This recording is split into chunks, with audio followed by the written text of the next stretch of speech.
नमस्कार, आप देख रहे हैं आज तक। आपके साथ मैं हूं अंजना ओम कश्यप। चीन के सैनिकों ने 8 और 9 दिसंबर की रात तवांग सेक्टर के यांगसे में जो हिमाकत की है, उसकी चर्चा पूरे देश में हो रही है। डोकलाम और गलवान के बाद अब तवांग में चीन ने ऐसी हिमाकत की है जिसे नजरअंदाज बिल्कुल नहीं किया जा सकता है, और इसीलिए इस पर चर्चा हो रही है। ऐसा माना जा रहा है कि तवांग में घुसपैठ की एक कोशिश पीएलए यानी चीनी सेना के जनरल लिन जिंगयांग के इशारे पर की गई, लेकिन भारतीय सेना ने चीनी सैनिकों को ऐसा मुंहतोड़ जवाब दिया कि चीन भी याद रखेगा। तवांग में हुई झड़प पर कुछ एक्सक्लूसिव जानकारियां आपको बता देते हैं। जी हां, शुरुआत करते हैं ये बताते हुए कि सेना के पास चीनी घुसपैठ की खुफिया रिपोर्ट पहले से थी। खुफिया रिपोर्ट पर भारतीय सैनिकों की पहले तैनाती की गई थी।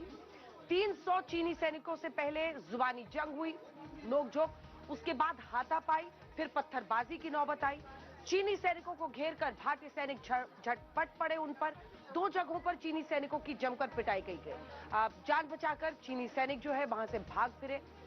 करीब 50 भारतीय सैनिक आक्रामक तरीके से चीनी पोस्ट की तरफ बढ़े। चीनी सैनिकों ने हवाई फायरिंग भी की, लेकिन भारतीय सैनिक डटे रहे और इसी वजह से उन्हें इतनी बड़ी कामयाबी मिली। इसी तरह से भारतीय सैनिकों ने चीनी सैनिकों को यह बता दिया कि एलएसी पर भिड़ोगे तो तोड़ देंगे, और अब भारतीय सेना ने एलएसी पर चीन को अपनी पूरी ताकत दिखाई।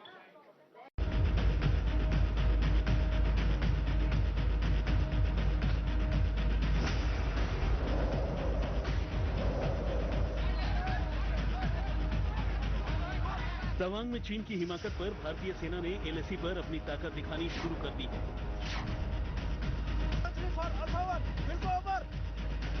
एलएसी पर भारत पूरी तरह से सतर्क है, इसलिए सिलीगुड़ी में S-400 एयर डिफेंस सिस्टम को अलर्ट पर रखा गया है।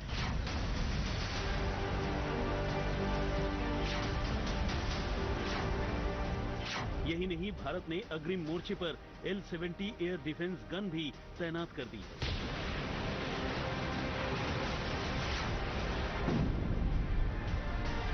इसके साथ ही तेजपुर में Su-30 और हाशीमारा में राफेल फाइटर प्लेन को स्टैंड बाई पर रखा गया है। एलएसी तक पहुंचने वाले रास्तों को भी दुरुस्त किया गया है। टेमचोक और देपसांग में 50,000 सैनिक तैनात किए गए हैं। पूर्वी लद्दाख और सिक्किम में एडवांस्ड ड्रोन की तैनाती की गई है। इसके साथ ही टैंक, तोपों और दूसरे हथियारों को रखने के लिए भी बेहतर जगहें बनाई जा रही हैं। इंडियन एयरफोर्स ईस्टर्न मोर्चे पर 2 बड़े युद्धाभ्यास 15 दिसंबर से शुरू करने जा रही है। आज हम आपको दिखाने जा रहे हैं कि ये नया भारत है। चीन से लड़ना भी जानता है, भिड़ना भी जानता है, हथियारों की ताकत भी है, हिम्मत भी है। भारतीय सैनिकों में चीनी सैनिकों की हड्डियां तोड़ने का दम भी है। आज हम तवांग में 9 दिसंबर को जो कुछ हुआ, उसकी इनसाइड स्टोरी आपको दिखाने जा रहे हैं। जिस तरह से तवांग में भारत के योद्धाओं ने चीन के 300 से ज्यादा सैनिकों को खदेड़ा है, उनकी हड्डियां तोड़ी हैं, ये चीन को मुंहतोड़ जवाब है। सबसे पहले तो आपको बता दें कि चीनी सैनिक तवांग में घुसे क्यों, तो सुनिए। अरुणाचल प्रदेश में भारत चीन सीमा के करीब तवांग कस्बा करीब 17,000 फीट की ऊंचाई पर मौजूद है। ये जगह रणनीतिक तौर पर बेहद मायने रखती है। तवांग से पूरे अरुणाचल प्रदेश पर नजर रखी जा सकती है। इसी वजह से चीन इसे हथियाने की साजिश रचता रहता है। 1962 के युद्ध में चीन ने तवांग पर कब्जा कर लिया था। हालांकि संघर्ष विराम के बाद वो पीछे हट गया था, क्योंकि तवांग मैकमोहन लाइन या एलएसी के अंदर पड़ता है।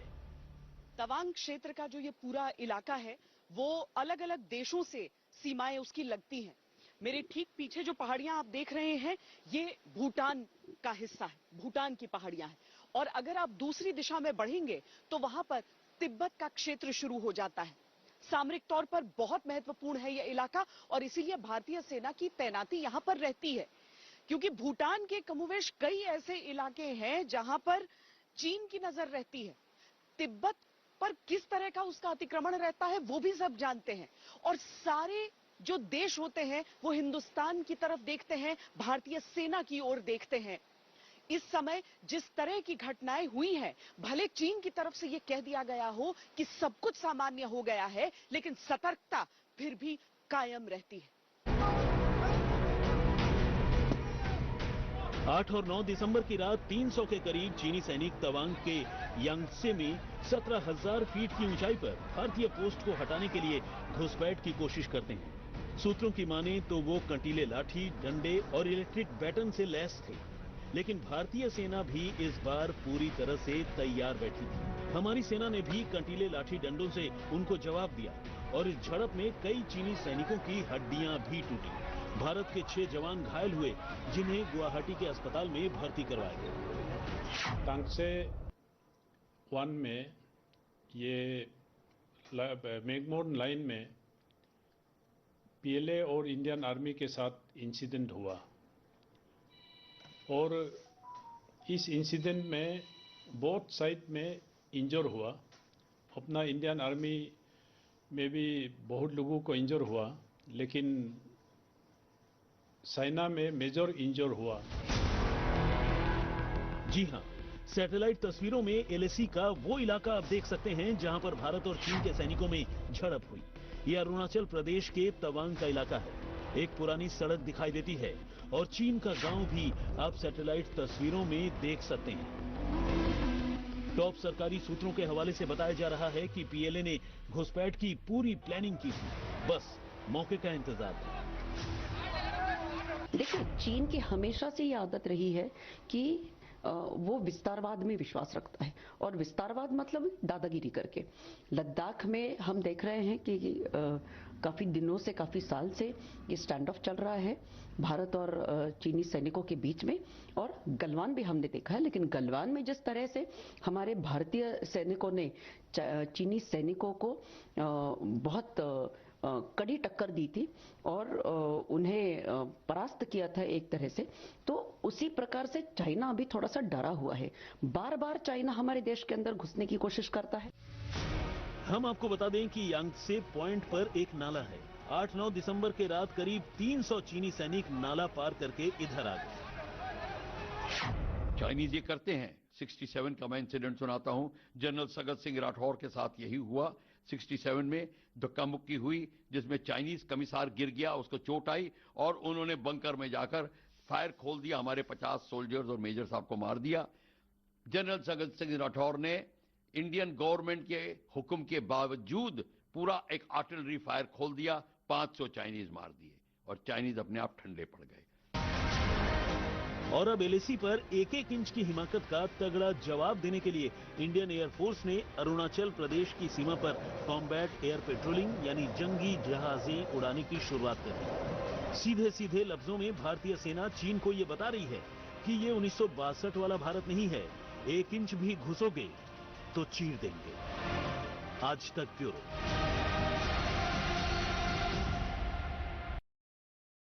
आज सरहद को लेकर संसद से लेकर सड़क तक सरकार ने अपना कमिटमेंट दोहराया है। सरकार ने यह साफ किया है कि जब बात सरहद की आती है तो हम नो कॉम्प्रोमाइज मूड में रहते हैं। आज आपको न सिर्फ रक्षा मंत्री बल्कि गृह मंत्री दोनों की ही बात बहुत गौर से सुननी चाहिए, क्योंकि फिर आपको ये समझ में आएगा कि सरहद को लेकर दुश्मनों की हिमाकत पर, हमारी सेना की ताकत पर क्या है इस वक्त स्टेटस रिपोर्ट देखिए।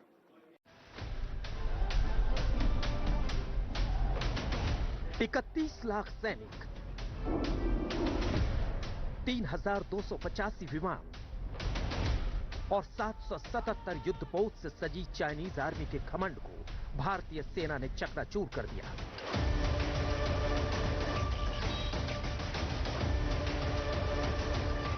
जैसे 2 वर्ष पहले गलवान में मारा था, वैसे ही एलएसी से चीनी सैनिकों की धुनाई करके खदेड़ दिया।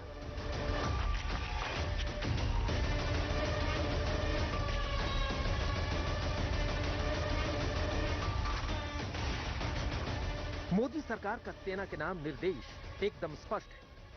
देश की 1 इंच जमीन पर दुश्मन बुरी नजर डाले तो ऑन द स्पॉट सबक सिखा देना।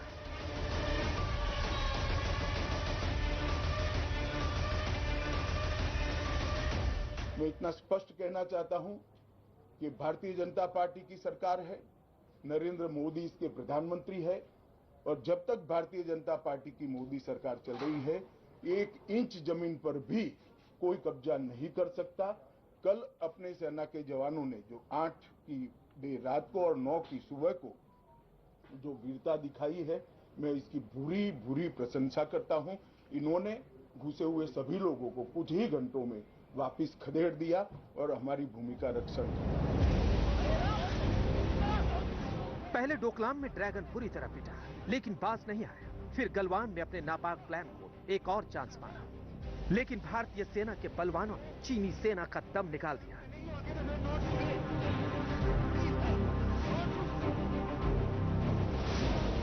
अब की बार तवांग में हिमाकत तो भारतीय सेना ने पक्का इलाज कर दिया। देश की संसद में रक्षा मंत्री ने भारतीय जवानों के पराक्रम की पूरी गौरव गाथा सुनाई। 9 दिसंबर 2022 को पीएलए ट्रुप्स ने तवांग सेक्टर के यांगसे एरिया में लाइन ऑफ एक्चुअल कंट्रोल पर अतिक्रमण कर स्टेटस को एक तरफा बदलने का प्रयास किया। चाइना के इस प्रयास का हमारी सेना ने दृढ़ता के साथ सामना किया है, अध्यक्ष महोदय।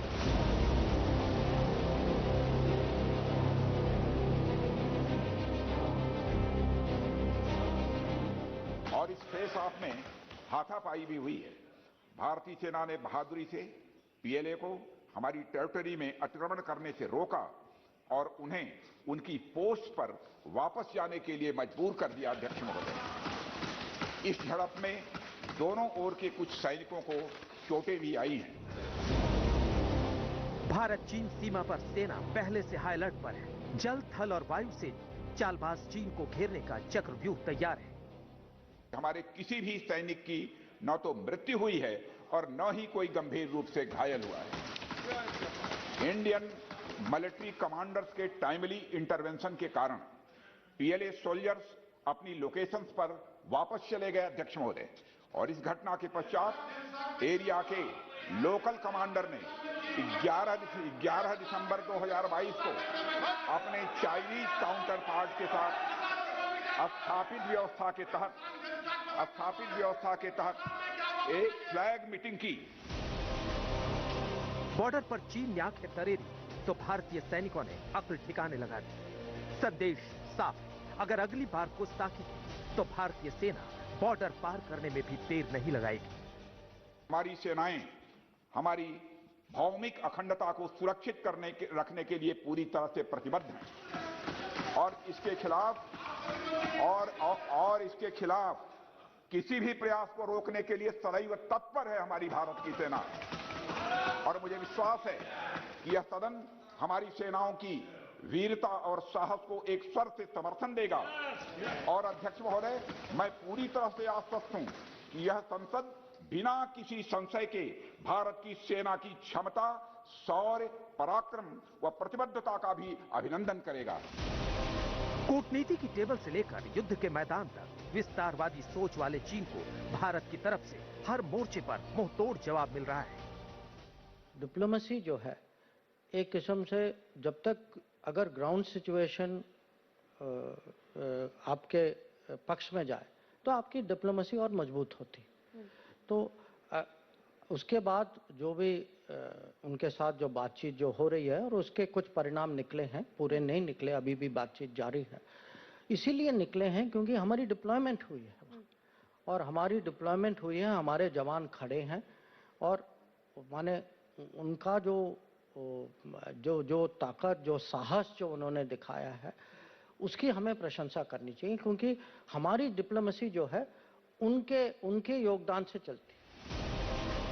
भारत की नीति और रीति यही है कि आंख में आंखें डालकर बात करेंगे, तभी तो देश के दुश्मनों के नाम मोदी का पैगाम यही है, छेड़ा तो छोड़ेंगे नहीं। हमारे लिए भारत की अखंडता और संप्रभुता सर्वोच्च है और इसकी रक्षा करने से हमें कोई भी रोक नहीं सकता।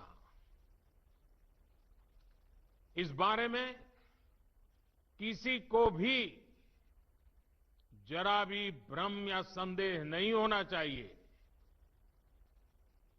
भारत शांति चाहता है, लेकिन भारत उकसाने पर हर हाल में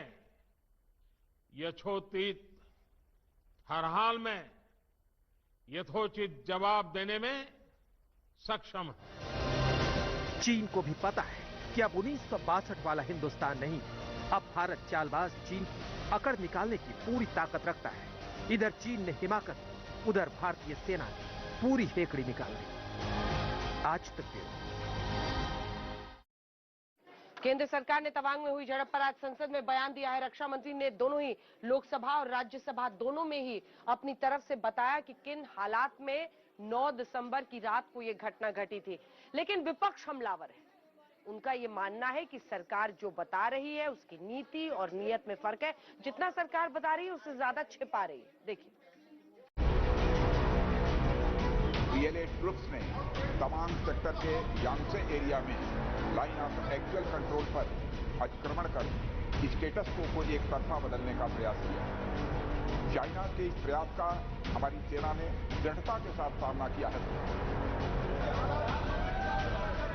एलएसी पर हुई झड़प ने दिल्ली में सर्दी के बीच संसद का सियासी पारा हाई कर दिया है। संसद में रक्षा मंत्री के बयान के बावजूद विपक्ष संतुष्ट नहीं है।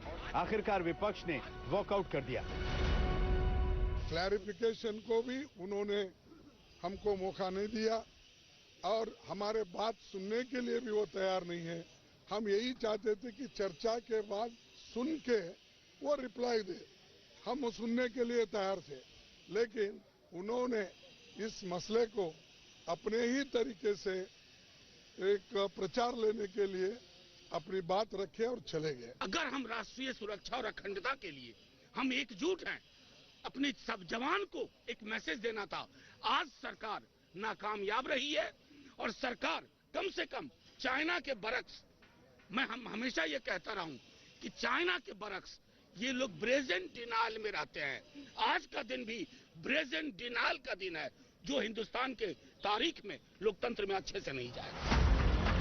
कांग्रेस सीधे सीधे मोदी सरकार पर गंभीर आरोप लगा रही है। आरोप ये कि चीन लगातार भारत की जमीन हड़प रहा है और केंद्र सरकार आंखें बंद करके बैठी है। मांग है संसद के अंदर भी और संसद के बाहर भी प्रधानमंत्री खुद लोकसभा और राज्यसभा में सामने आकर चीन ने जिस जिस क्षेत्र में अनाधिकृत कब्जा किया हमारी सरजमी पर, उस पर जवाब दें और बताएं कि 2 साल पहले की यथास्थिति कब तक वो लागू करेंगे। क्योंकि यहां तो ये भी कहा जा रहा है कि अब चीन ने तो मोदी सरकार से बात तक करने से इनकार कर दिया।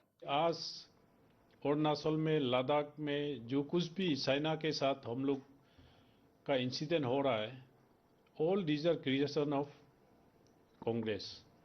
तो कांग्रेस का समय में अगर इस चीज को मैकमोहन को बाउंड्री मनाया किया होता, आज ये इंसिडेंट नहीं होता।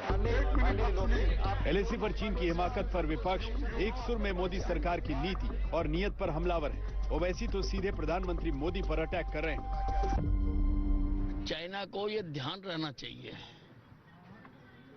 कि ये 1962 का कमजोर दिल जवाहरलाल नेहरू का भारत नहीं है। ये शेर दिल नरेंद्र मोदी का 2022 का भारत है। अरुणाचल प्रदेश में जहां पर झगड़ा हुआ है, लड़ाई हुई है, 12-13 हजार फीट नीचे से चीन ऊपर आता है, आकर हमारी फौज पे हमला करता है। क्या हो रहा है इस देश में बताइए? कौन सा राष्ट्रवाद है भाजपा का? देखिए किस तरह कर रहे हैं आप। फिर 10-12 दिन के अंदर आप ही ने रिपोर्ट किया मीडिया ने कि हमको अपने एयरफोर्स के एयरक्राफ्ट को स्क्रैम्बल करना पड़ा क्योंकि चीन के एयरफोर्स हमारी टेरिटरी में घुसना चाह रहे थे। भारत की प्रधानमंत्री से अपील कर रहे हैं कि आप पॉलिटिकल लीडरशिप दिखाइए। इसमें चीन का नाम लेने से क्यों डरते हैं आप सारे दुनिया में। कांग्रेस की लाइन पर ही ओवैसी का केंद्र सरकार पर आरोप है। आरोप ये कि चीन पर मोदी सरकार की नीति ढुलमुल है। चालबाज चीन पर लगाम लगाने में भारत सरकार पूरी तरह अक्षम है। जो बयान माननीय रक्षा मंत्री जी ने दिया है परफेक्ट है, पूर्ण है, सत्य है। इससे ज्यादा मैं कुछ नहीं बोलना चाहता हूं। विपक्ष की जहां तक बात आप कहते हैं, 370 हटाई, विपक्ष ने क्या कहा पूरा देश जानता है। 35 ये हटाई, विपक्ष ने क्या कहा सब जानते हैं। सर्जिकल स्ट्राइक हुआ, एयर स्ट्राइक हुआ, विपक्ष का रवैया क्या था सब जानते हैं। अरे मुंह तो सेना के पीछे क्यों छुप रहे हैं? आप डर रहे हैं चीन का नाम लेने से। आप देश के प्रधानमंत्री, आप सत्ता में हैं। डोकलाम में आपने देश को गलत कहा, डिसएंगेजमेंट कहा, वहाँ चीन बैठा हुआ है।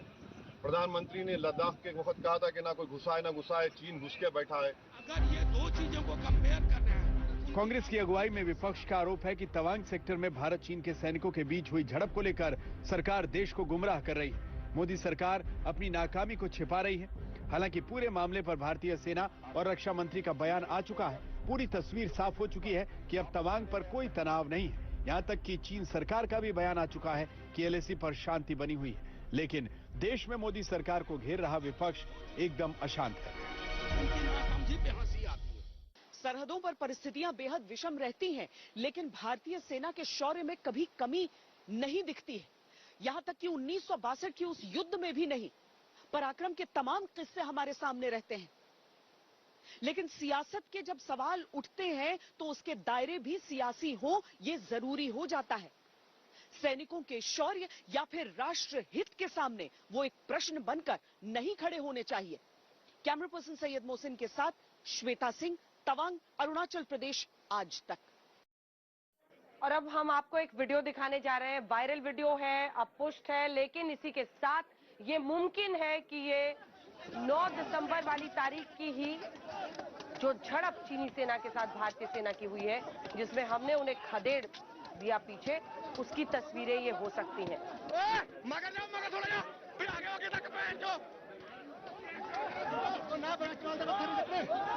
ये वीडियो सामने आया है, तवांग झड़प का वायरल वीडियो। और ये देखिए भारतीय सेना ने किस तरह से उन्हें खदेड़ भेजा है पीछे।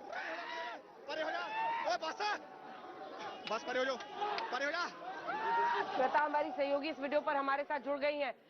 पुष्टि अभी नहीं पूरी तरह से हो पाई है, लेकिन मुमकिन है उसी दिन का वीडियो है। पहले कहा जा रहा था श्वेता की रात की घटना है, लेकिन ये दिन के भी दिख रहे हैं और गृह मंत्री ने भी इस पर जानकारी दी थी कई बार, और साफ दिख रहा है कैसे भारतीय सेना ने उन्हें खदेड़ दिया। जी अंजना, इसमें 2-3 चीजें हमें देखनी होंगी। अव्वल तो जैसा कि आप भी कह रही हैं कि आज तक पुष्टि नहीं कर रहा है कि ये उसी दिन का वीडियो है, लेकिन इस वीडियो में कई सारी चीजें हमें ध्यान से देखनी होंगी कि चाइनीज सैनिक जो हैं वो मास्क लगाए हुए हैं, यानी कोविड के बाद की घटना है। कोविड के बाद की ऐसी कोई घटना हमारे सामने नहीं है जिसमें इतनी बड़ी संख्या में चीनी सैनिक सामने आए थे और उन्होंने एक हमले को अंजाम देने का कोशिश किया था। लगभग उनकी संख्या 100-200 से ज्यादा है। ये अगर दूर तक आप निगाहें दौड़ाएं और देखें कि किस तरीके से पहाड़ों में पीछे तक वो मौजूद हैं, तो आपको साफ नजर आएगा। जो जानकारी दी जा रही है उसमें ये दावा किया जा रहा है कि ये चीनी जो आक्रमण की कोशिश थी उसके फौरन बाद की तस्वीरें हैं। हम लगातार ये भी बता रहे हैं अंजना कि किस तरीके से चीनी सैनिकों से काफी कम संख्या हमारे सैनिकों की थी, जो कि इन तस्वीरों में भी दिख रहा है। और उस आक्रमण एक कोशिश जो आक्रमण की थी उसके बाद जो फाइट बैक है, ये उसकी तस्वीरें हैं जिसमें भारतीय सैनिक उन्हें खदेड़ते हुए दिख रहे हैं। हम इन तस्वीरों की पुष्टि इसीलिए नहीं कर सकते हैं क्योंकि आधिकारिक तौर पर ये रिलीज नहीं किया गया है ये वीडियो, लेकिन इलाका यही है, इलाका इसी तरीके का है तवांग का पूरा। दूसरा, चीनी सैनिकों की संख्या बहुत बड़ी है, लगभग 200 से 300 नजर आ रहे हैं। तीसरी चीज ये कि ये कोविड के बाद की तस्वीरें हैं। चीनी सैनिक इसमें मास्क लगाए हुए नजर आ रहे हैं। एक सवाल जो उठाया जा रहा है वो ये कि वहां पर बर्फ है, लेकिन ये भी बताया गया था कि इस झड़प के बाद वहां पर बर्फ पड़ी थी। वहां पर कितनी बर्फ पड़ी या कितना इलाका ढका बर्फ से ये नहीं मालूम। जो अपर रीचेस होते हैं तवांग के, वहां पर ज्यादा बर्फबारी होती है और वहां पर बर्फ आप जमी हुई देखेंगे। आमतौर पर आपको इसी तरह की हरियाली और ठंड का मौसम नजर आएगा, लेकिन ये साफ तौर से दिखता है। देखिए अंजना, चाहे ये वीडियो इस झड़प का जो कि 9 दिसंबर को हुआ उसका हो या ना हो, लेकिन जिस तरह से खदेड़ा है भारतीय सैनिकों ने, जिस तरह से चीनी सैनिक गलत मंसूबों के साथ आगे बढ़ रहे हैं उतनी बड़ी संख्या में, उनकी तरफ से कोशिश ही दिख रही है। देखिए वो कांटेदार तार यहाँ पर लगाने की प्रथा नहीं है, लेकिन उन कांटेदार तारों के जरिए उन्हें पीछे धकेला जा रहा है। जो सिक्किम का इलाका है वहां पर आप कांटेदार तार देख सकते हैं इस तरीके के, जो LAC का इलाका था। यहाँ जो मैकमोहन लाइन है तिब्बत और भारत के बीच में, अरुणाचल प्रदेश की सीमा पर तवांग के इन इलाकों में, वहां पर इसी तरह का कमोवेश टोपोग्राफी रहती है, इसी तरह का की भौगोलिक परिस्थितियां हैं। और भारतीय सैनिकों का जो जोश है उन्हें पीछे धकेलने के बाद, खदेड़ने के बाद वो देखते ही बनता है। बिल्कुल, एक बार पूरा वीडियो जरा अपने दर्शकों को दिखा देते हैं। एक बार पूरा वीडियो दिखाइए, एक एक करके हर जो पहलू है वो समझा देते हैं। ये देखिए, जो फिलहाल जानकारी आ रही है कि अभी पूरी तरह से पुष्टि नहीं हुई है, लेकिन इलाका तबांग का हो सकता है। मास्क आपको चीनी सैनिकों के चेहरे पर दिख रहे हैं। मास्क यानी कोविड के बाद, और उसके बाद इस तरह की तस्वीरें नहीं आई है। 17,000 फीट की ऊंचाई की बात लगातार हो रही थी। खाइयां दोनों तरफ ही दिखाई दे रही हैं और उसके बीचों बीच ये हो रहा है। एक तो तार का वो बाड़ा जिससे उन्हें पीछे भेजा जा रहा है, और ये देखिए कुछ सुनाते भी हैं आपको। मारने की बात हो रही है और जमकर उन पर लाठियां बरसाई जा रही है। चीनी सैनिक हिम्मत नहीं कर पा रहे आगे आने की। खदेड़ कर उन्हें वहां से भगाने में भारतीय सेना कामयाब हो रही है। और फिर आप देखते हैं शिखर पर जो लोग ऊपर खड़े हैं भारतीय सेना के, वो किस तरह से जश्न मनाते हैं। तो बिना गोलियां चलाए उसमें एक दो जो भारतीय सैनिक है उसमें आपने देखा वो चेहरा पकड़ के गए, उनको भी चोट आई। लेकिन चीनी सेना को चारों तरफ से घेरा हुआ जैसे भारतीय सेना ने है। ये देखिए, तीन तरफ से तो बिल्कुल साफ दिख रहा है। आप देखिए, वो भागना शुरू हुआ उनका, एक के ऊपर एक चढ़ के भागना शुरू हो रहा है उनका। ये देखिए, भारतीय सेना की तरफ से उन पर हमला, लाठी डंडों से वार, और उसके बाद देखिए अब ये भाग खड़े हो रहे हैं चीनी सैनिक जो पत्थर के इस तरफ आने की कोशिश कर रहे थे। सबको खदेड़ दिया है, एक के ऊपर एक चढ़ के वहां से भाग खड़े हुए हैं सारे के सारे सैनिक।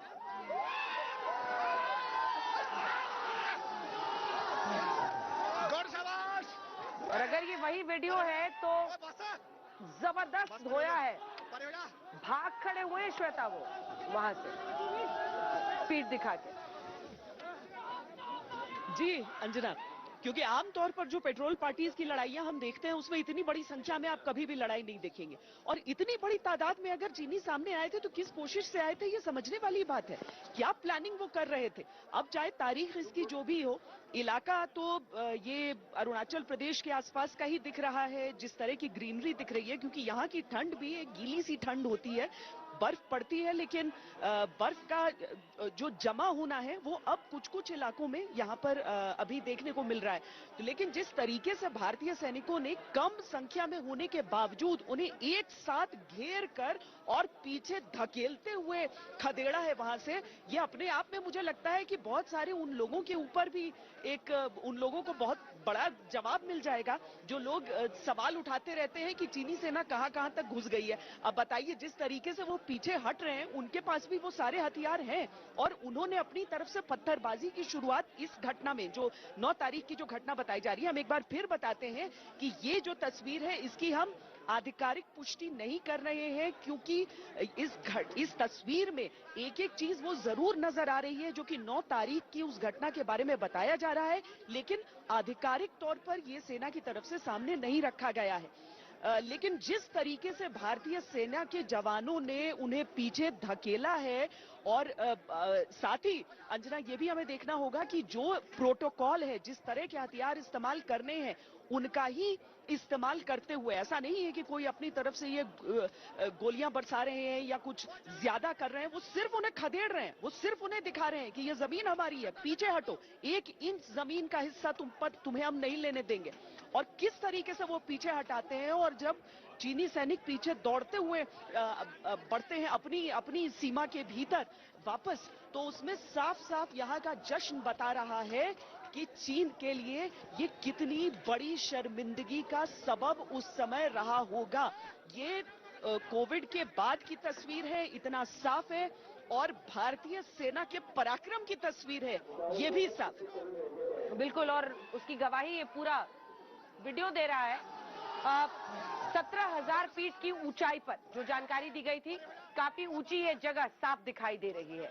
दूसरी बात जो बड़ी दिखाई देती है, मास्क के साथ वहां पर सैनिक दिख रहे हैं, और उसके बाद से ये वाला हिस्सा सबसे अच्छा है, जब वो अच्छे से वहां से उनको खदेड़ दिया जाता है तो झुंड में वहां से पीछे से निकल रहे हैं, और भारतीय सेना की आवाज सुनिए। एक बार फिर से आपको बता दें, आज तक इस वीडियो की पुष्टि नहीं करता है, लेकिन चूंकि ये वायरल वीडियो है और ये कई जगहों पर दिखाया जा रहा है, इसीलिए हमने ये एक्सक्लूसिव वीडियो आपके लिए रखा है सामने। ये देखिए, भारतीय सेना के लोग फिर झांक झांक कर देख रहे हैं कि देखो ये किस तरह से भाग रहे हैं। जश्न देखिए उनका। जोश इज हाई। श्वेता, जोश आए है और बाकी जो लोग सवाल उठाते हैं ना, चाहे सेना के ऊपर या उन परिस्थितियों पर जहां पर हमारे सैनिक तैनात हैं और चीन क्या वहां पर अपनी दादागिरी दिखाता है, तो अब दादागिरी किसकी दिख रही है वो भी देख ले। चीन ने जो दूसरा एक और चीज अंजना, इसमें चीन ने जो अपनी तरफ से आज कहा कि भारतीय सेना ने अतिक्रमण की है, एलएसी के उस पार वो पहुंचे हैं और जो नहीं करना चाहिए था वो किया है, और चीन ने बड़े संयम के साथ इस चीज को स्वीकारा है। अगर ये वीडियो सही है और 9 दिसंबर का ही है तो ये इस चीज को भी साफ साबित कर रहा है कि भारतीय जो सेना है वो अपने पोस्ट के दायरे में है। वो निर्माण भी आप साथ में देख सकती हैं कि किस तरीके से भारतीय सेना वहीं पर खड़ी है, चीन पीछे लौट रहा है और जो सैनिक हैं इसी तरह का ये पोस्ट होते हैं इन इलाकों में, जो यहाँ पर जिस तरह की 15,000 प्लस फीट की ऊंचाई पर जो हमारे सैनिक तैनात हैं, इसी तरह का ये सारा निर्माण रहता है। वो अपनी ही हद में है, वो सिर्फ चीनी सैनिकों को बोल रहे हैं कि तुम पीछे हटो और उन्हें धक्का देकर पीछे की तरफ कर रहे हैं। कुछ लाठियां भी चल रही हैं क्योंकि इस तरह के हथियारों के इस्तेमाल की यहाँ पर इजाजत है। गोली बंदूक बारूद आप इस्तेमाल नहीं कर सकते हैं, लेकिन इस तरह के लाठी डंडों का इस्तेमाल होता है। चीन ने अपनी तरफ से पहले इसकी कोशिश शुरू की थी और जिस जगह पर ये झड़प चल रही है उसे देखकर भी ये साफ समझ में आता है कि कौन अपनी हद को लांघकर आगे आने की कोशिश कर रहा था और किसको उसकी हद में किस सेना ने पहुंचा दिया है। तो अगर ये भारत और चीन के बीच की सेना का कहीं और का भी झड़प है या कोई और तिथि भी, जो कि थोड़ा मुश्किल इसलिए लग रहा है क्योंकि अगर इतनी बड़ी संख्या में चीनी आए होते तो वो खबर सामने आती। इसीलिए हम इस बात को स्पष्ट तौर पर कह सकते हैं कि भारतीय सेना का पराक्रम चाहे किसी भी परिस्थिति में रहे, चाहे किसी भी हालात में रहे, चाहे सामने दुश्मन कितनी बड़ी संख्या में आ जाए, कुछ कुछ इसी प्रकार का रहता है। और कैसे अपने दायरे में रहते हुए, अपने शौर्य को बेहद करते हुए भारतीय सेना किसी भी दुश्मन को पीछे खदेड़ने में कामयाब हो जाती है। ये तस्वीर अगर वाकई सही है तो ये एक बहुत बड़ा तथ्य है। सबूत नहीं कहूंगी मैं इसे एक फैक्ट कहूंगी, तथ्य। बिल्कुल, अगर वीडियो सही है, क्या धोया है, जमकर धोया। और वो हिस्सा सबसे अच्छा है जब वो भागने लगते हैं वहां से पीठ दिखा के, तो एक दूसरे पर गिरते हुए पलटते हुए बिल्कुल निकलते हैं वहां से चीनी सैनिक। इस खबर पर रहेगी हमारी नजर। धन्यवाद आपका श्वेता, हमारे साथ जुड़ने के लिए। देश दुनिया की बाकी खबरों के लिए आप देखते रहिए आज तक। आज तक